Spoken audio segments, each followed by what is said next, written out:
என் அன்பு சகோதரா சகோதரிகளே, சிறுவர் வாலிபர்களே, இயேசு உங்களை அழைக்கிறார். இயேசு கிறிஸ்து உங்களை நேசிக்கிறார்.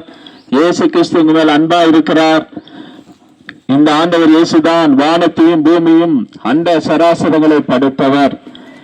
2000 வருஷத்துக்கு முன்பதாக ஆண்டவராய் இயேசு கிறிஸ்து இந்த பூமியிலே பாலகனாய் பிறந்து நமக்காக வளர்ந்து நமக்காக வாழ்ந்தார். இந்த இயேசு கிறிஸ்து நம்மளை ஆஸ்வதிக்கவே இந்த பூமிக்கு வந்து நமக்காக உயிர் கொடுப்பதற்காக வந்தார். நம்மை ஆஸ்வதிப்பதற்காக அவருடைய உயிரையே நமக்காக கொடுத்தார்.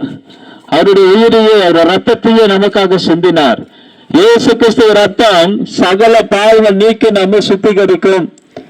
இயேசு கிறிஸ்து ரத்தம் மட்டும்தான் என்னுடைய பாவத்திலிருந்து சாபத்திலிருந்து தலைமுறையாய் வருகிற பாவத்திலிருந்து சாபத்திலிருந்து விடுதலை கிடைக்கும். விடுதலை உண்டு, ஆசீர்வாதம் உண்டு. என் அன்பு சகோதர சகோதரிகளே, அநேக வேதனையோடு உட்கார்ந்து கொண்டு இருக்கிறீங்களா? கஷ்டத்தோடு உட்கார்ந்து கொண்டு இருக்கிறீங்களா? என் வாழ்க்கையில எப்ப பார்த்தாலும் பிரச்சனை, என் வாழ்க்கையில விடுதலையே இல்லையா? என் வாழ்க்கையில விடுதலை வராதா? சந்தோஷம் வராதா? சமாதானம் வராதா? உயர்வு வராதா? எத்தனை குடும்பங்கள் சந்தோஷமா இருக்கிறாங்களே, என் குடும்பத்துல மாத்திரம் ஏன் இவ்வளவு பிரச்சனை, இவ்வளவு சண்டை, இவ்வளவு கசப்புகள், வெறுப்புகள், போராட்டங்கள், வறுமை, தரித்திரம் என்று நினைக்கிறீங்களா? கவலைப்படாதுங்க. இந்த இயேசு கிறிஸ்து இன்றைக்கு உங்களை தேடி வந்திருக்கிறார். உங்க வாழ்க்கை மாறும், நிச்சயமா மாறும்.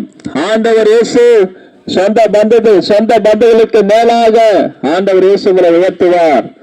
எங்க வெக்கப்பட்டு போனீங்களோ, எங்க தலை குனிஞ்சு போனீங்களோ, அங்க இயேசு கிறிஸ்து உங்களை உயர்த்துவார். உங்க கண்ணீர் மாறும், கவலைகள் மாறும், உங்கள் கஷ்டங்கள் மாறும். ஆண்டவர் இயேசு உங்கள் கஷ்டத்தை மாற்றுவார், உங்கள் கண்ணீரை மாற்றுவார், உங்கள் துயரங்களை மாற்றுவார், உங்கள் வேதனைகளை மாற்றுவார். நிச்சயமாய் மாறும். வருத்தப்பட்ட பார சுமக்கிறவர்களே, எல்லாரும் இடத்தில் வாருங்கள் என்று ஆண்டவர் இயேசு சொல்லுகிறார். இந்த இயேசு கிறிஸ்து வருத்தங்கள் போக்கும். இந்த ஆண்டவராய் இயேசு கிறிஸ்து வருத்தங்கள் இருந்து பாரத்திலிருந்து விடுதலாக்குவார். அன்பு சகோதர சகோதரிகளே, ஆண்டவர் இயேசு கிறிஸ்து உங்களை அழைக்கிறார். உங்க குடும்பங்களை ஆசீர்வதிப்பார்.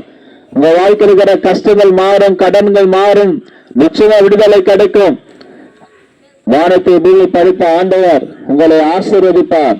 இவர் தான் நமக்காக சிலுவை சுமந்தார், மரித்தார், 3ஆம் நாள் உயிர்த்தெழுந்தார், மீண்டும் வரப்போகிறார். நான் வாழ்கிற காலம் கடைசி காலம், கொடிய காலம். இயேசு கிறிஸ்து சீக்கிரம் வரப்போகிறார். இவரை சந்திக்க நீங்கள் ஆயத்தப்படுங்கள். ஆகினாலே இந்த ஆண்டவர் இயேசு உங்களை நேசிக்கிறார், உங்க குடும்பங்களை நேசிக்கிறார். ஆகினாலே நீங்க ஏதாவது பிரச்சனையோடு இருப்பீங்க, வாங்க, உங்களுக்காக நாங்க செபிக்கிறோம். இப்போது எக்ஸாம் எழுதுகிற பிள்ளைகளை ஆஸ்வதிக்க முடியாது நான் செபிப்போம். முன்னாளில் இந்த கிராமத்துல 10th எக்ஸாம் எழுதுகிற பிள்ளைங்க இருக்காங்க. நிறைய நாட்களிலே அநேக பிள்ளைங்க எக்ஸாம் எழுதுவாங்க. அத்தனை பிள்ளைங்களை கர்த்தர் ஆஸ்வதிக்க போகிறார். கவலைப்படாதீங்க சிறு பிள்ளைகளே, வாலிபர்கள் கவலைப்படாதீங்க. ஆண்டவர் இயேசு நிச்சயமா உங்க வாழ்க்கை மாற்றுவார். அன்பின் ஆண்டவரே, இந்த கிராமத்தை ஆசீர்வதியும். ஆண்டவரே, எக்ஸாம் எழுதி கொண்டிருக்கிற பிள்ளைகளை ஆசீர்வதியும். நல்ல படிக்கவும், ஞானத்தை தாங்க, ஞாபக சக்தி கொடுங்க. பயத்தை நான் எடுத்து போடுங்க, திகில் நான் எடுத்து போடுங்க.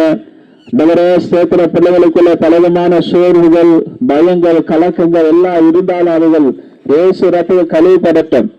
பிள்ளைங்க நல்லா ஆசைத்து நல்ல எக்ஸாம்ல மார்க் எடுக்க கிருபை செய்யும். எக்ஸாம் எழுதி போகிற ஒவ்வொரு பிள்ளைகளும் நீங்க ஆசீர்வதிங்க. இன்னும் கிராமத்தில் இருக்கிற சிறுவர்கள், வாழ்வர், பெரியவர்கள் ஆசீர்வதிங்க. ஒவ்வொரு குடும்பத்தை ஆசீர்வதிங்க. கண்ணீரோடு, கவலையோடு, கஷ்டத்தோடு இருக்கிறவர்களை கத்த தொடுங்க. அத்தனை பேரு கத்த தொட்டு ஆசீர்வதிங்க. படிக்கிற பிள்ளைகளை ஆசீர்வதிங்க.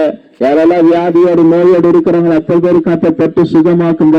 கடன் தொழில, கஷ்டத்துல, கண்ணீரோடு இருக்கிறவர்களுக்கு விடுதலை தாங்க.